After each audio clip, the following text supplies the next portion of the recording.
Hablamos de Begoña Gómez, que a pesar de que al gobierno le incomode, pues para nosotros este es el tema político más serio que hemos visto desde que inauguramos la época democrática. Negocios en la Moncloa, con Sánchez, con Begoña, pero ¿qué me estás contando?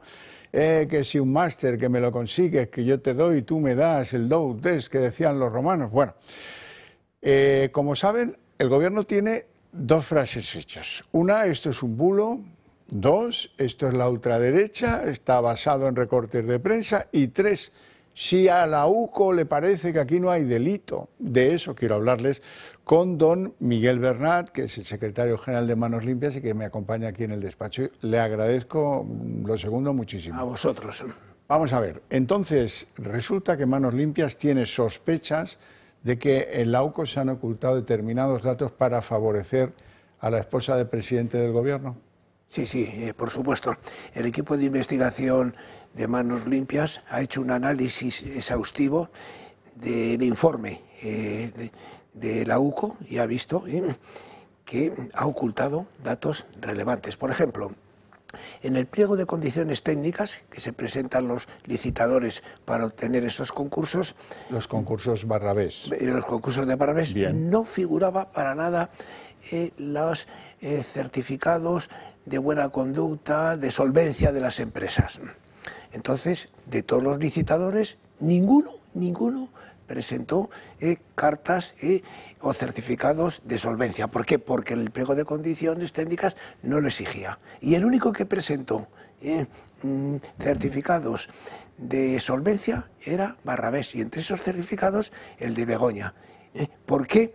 Las cartas de recomendación. ¿Por qué el perito acepta y valora esas cartas, entre ellas la carta de recomendación de Begoña Gómez, cuando en el pliego de condiciones técnicas no se exigía, y es más, los otros licitadores no presentaron ninguna? Pues porque efectivamente no era un requisito esencial. Y ahí hay una valoración exhaustiva a favor de Carlos Barrabés, y por lo tanto todos los concursos los obtenía porque era el único que había presentado esos certificados de solvencia, que los otros no lo habían presentado porque no se exigían en los pliegos técnicos. Pero no, es que había otro dato muy importante. ¿Por qué el perito que elabora esos pliegos de condiciones técnicas no acude a informar en la mesa de contratación? ¿Por qué se ausenta? Cuando un perito formula un informe, el que sea, luego está obligado a acudir y defenderle.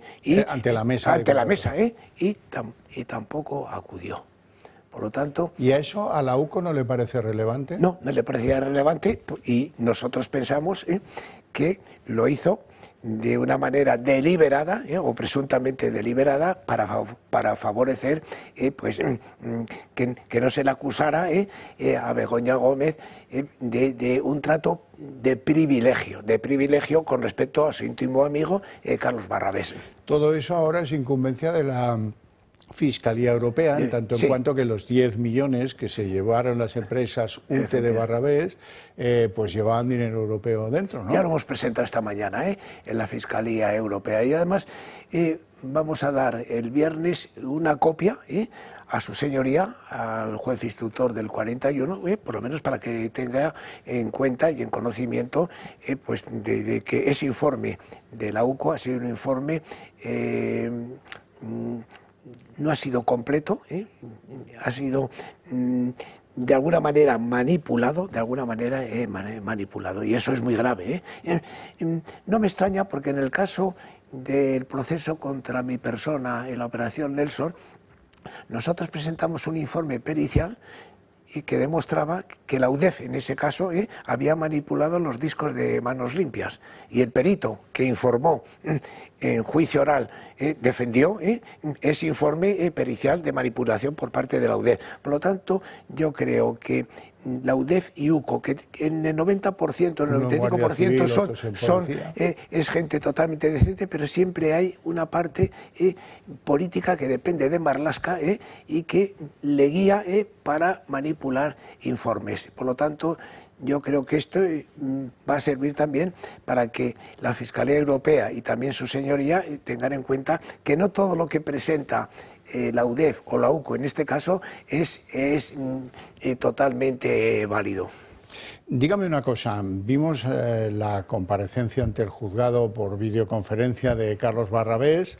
Ayer conocimos de sus innumerables visitas a la Moncloa, algunas de las reuniones que tuvo también con Pedro Sánchez. Efectivamente. Yo no sé si eso, evidentemente, pues no conozco el alcance o la trascendencia penal de esos hechos, pero la trascendencia en la opinión pública es así que la conozco.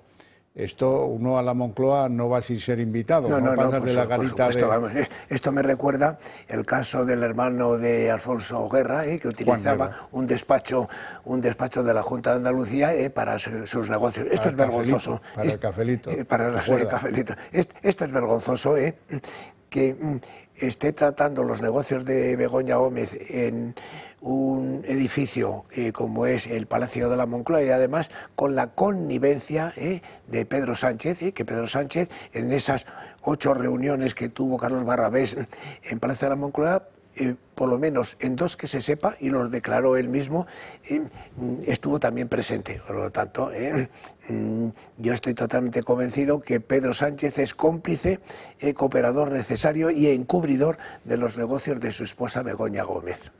Por lo menos, no, ya digo, no sé la trascendencia, eso ya lo valorará el juez, o los tribunales, si es que eso termina en ese juzgado o tiene que subir más arriba, que a veces, pues ya sabes cómo es la justicia en España, tiene que subir y bajar determinados ascensores. Miguel Bernat, pues muchas gracias por vuestras iniciativas, muchas gracias por Habrá venir acontecimientos en los próximos días, acontecimientos muy importantes. Yo puedo anunciar aquí en primicia que el fiscal general del Estado va a ser imputado por la Sala Segunda del Tribunal Supremo por revelación de secretos. Eso va a ser un escándalo no solamente a nivel nacional, sino a nivel internacional.